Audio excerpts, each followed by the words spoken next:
नमस्कार दोस्तों, आज हम आपको बताएंगे वो 11 चीजें जिन्हें शिव जी को चढ़ाने से होती है हर मनोकामना पूरी। जल। शिव पुराण में कहा गया है कि भगवान शिव ही स्वयं जल हैं। शिव पर जल चढ़ाने का महत्व भी समुद्र मंथन की कथा से जुड़ा है। विष पीने के बाद शिव का कंठ एकदम नीला पड़ गया था। विष की उष्णता को शांत करके शिव को शीतलता प्रदान करने के लिए समस्त देवी देवताओं ने उन्हें जल अर्पित किया। इसलिए शिव पूजा में जल का विशेष महत्व है। बिल्व पत्र। भगवान के 3 नेत्रों का प्रतीक है बिल्व पत्र, अतः 3 पत्तियों वाला बिल्व पत्र शिव जी को अत्यंत प्रिय है। प्रभु आशुतोष के पूजन में अभिषेक व बिल्व पत्र का प्रथम स्थान है। ऋषियों ने कहा है कि बिल्व पत्र भोले भंडारी को चढ़ाना एवं करोड़ कन्याओं के कन्यादान का फल एक समान है। भगवान के 3 नेत्रों का प्रतीक है बिल्व पत्र। आंकड़ा। शास्त्रों के मुताबिक शिव पूजा में एक आंकड़े का फूल चढ़ाना सोने के दान के बराबर फल देता है। धतूरा। भगवान शिव को धतूरा भी अत्यंत प्रिय है। इसके पीछे पुराणों में जहां धार्मिक कारण बताया गया है, वहीं इसका वैज्ञानिक आधार भी है। भगवान शिव को कैलाश पर्वत पर रहते हैं। यह अत्यंत ठंडा क्षेत्र है जहां ऐसे आहार और औषधि की जरूरत होती है जो शरीर को ऊष्मा प्रदान करे। वैज्ञानिक दृष्टि से धतूरा सीमित मात्रा में लिया जाए तो औषधि का काम करता है और शरीर को अंदर से गर्म रखता है, जबकि धार्मिक दृष्टि से इसका कारण देवी भागवत पुराण में बताया गया है। इस पुराण के अनुसार शिव जी ने जब सागर मंथन से निकले हलाहल विष को पी लिया, तब वो व्याकुल होने लगे। तब अश्विनी कुमारों ने भांग, धतूरा, बेल आदि औषधियों से शिव जी की व्याकुलता दूर की।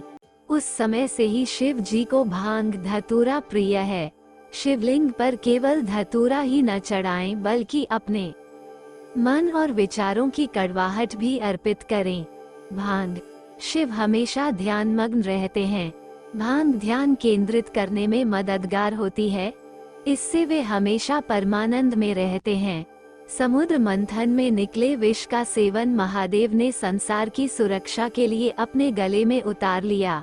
भगवान को औषधि स्वरूप भांग दी गई, लेकिन प्रभु ने हर कड़वाहट और नकारात्मकता को आत्मसात किया, इसलिए भांग भी उन्हें प्रिय है। भगवान शिव को इस बात के लिए भी जाना जाता है कि इस संसार में व्याप्त हर बुराई और हर नकारात्मक चीज को अपने भीतर ग्रहण कर लेते हैं और अपने भक्तों की विष से रक्षा करते हैं। कपूर। भगवान शिव का प्रिय मंत्र है कर्पूर गौर करुणावतार, यानी जो कर्पूर के समान उज्जवल हैं। कर्पूर की सुगंध वातावरण को शुद्ध और पवित्र बनाती है। भगवान भोलेनाथ को इस महक से प्यार है, अतः कर्पूर शिव पूजन में अनिवार्य है। दूध। श्रावण मास में दूध का सेवन निषेध है। दूध इस मास में स्वास्थ्य के लिए गुणकारी के बजाय हानिकारक हो जाता है। इसीलिए सावन मास में दूध का सेवन न करते हुए उसे शिव को अर्पित करने का विधान बनाया गया है। चावल। चावल को अक्षत भी कहा जाता है और अक्षत का अर्थ होता है जो टूटा ना हो। इसका रंग सफेद होता है। पूजन में अक्षत का उपयोग अनिवार्य है। किसी भी पूजन के समय गुलाल, हल्दी, अबीर और कुमकुम अर्पित करने के बाद अक्षत चढ़ाए जाते हैं। अक्षत न हो तो शिव पूजा पूर्ण नहीं मानी जाती। यहाँ तक कि पूजा में आवश्यक कोई सामग्री अनुपलब्ध हो तो उसके एवज में भी चावल चढ़ाए जाते हैं। चंदन। चंदन का संबंध शीतलता से है। भगवान शिव मस्तक पर चंदन का त्रिपुंड लगाते हैं। चंदन का प्रयोग अक्सर हवन में किया जाता है और इसकी खुशबू से वातावरण और खिल जाता है। यदि शिव जी को चंदन चढ़ाया जाए तो इससे समाज में मान सम्मान यश बढ़ता है। भस्म। इसका अर्थ पवित्रता में छिपा है। वह पवित्रता जिसे भगवान शिव ने एक मृत व्यक्ति की जली हुई चिता में खोजा है, जिसे अपने तन पर लगाकर वे उस पवित्रता को सम्मान देते हैं। कहते हैं शरीर पर भस्म लगाकर भगवान शिव खुद को मृत आत्मा से जोड़ते हैं। उनके अनुसार मरने के बाद मृत व्यक्ति को जलाने के पश्चात बची हुई राख में उसके जीवन का कोई कण शेष नहीं रहता, ना उसके दुख, ना सुख, ना कोई बुराई और ना ही उसकी कोई अच्छाई बचती है।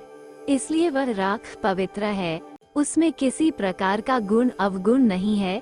ऐसी राख को भगवान शिव अपने तन पर लगाकर सम्मानित करते हैं।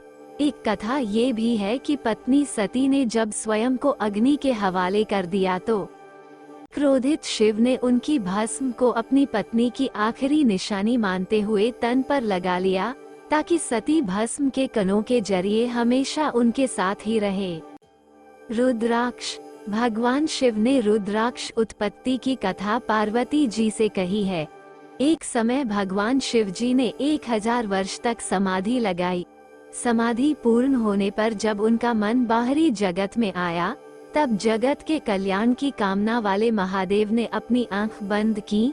तभी उनके नेत्र से जल के बिंदु पृथ्वी पर गिरे।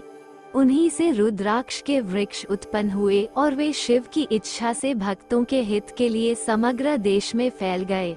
उन वृक्षों पर जो फल लगे वे ही रुद्राक्ष हैं।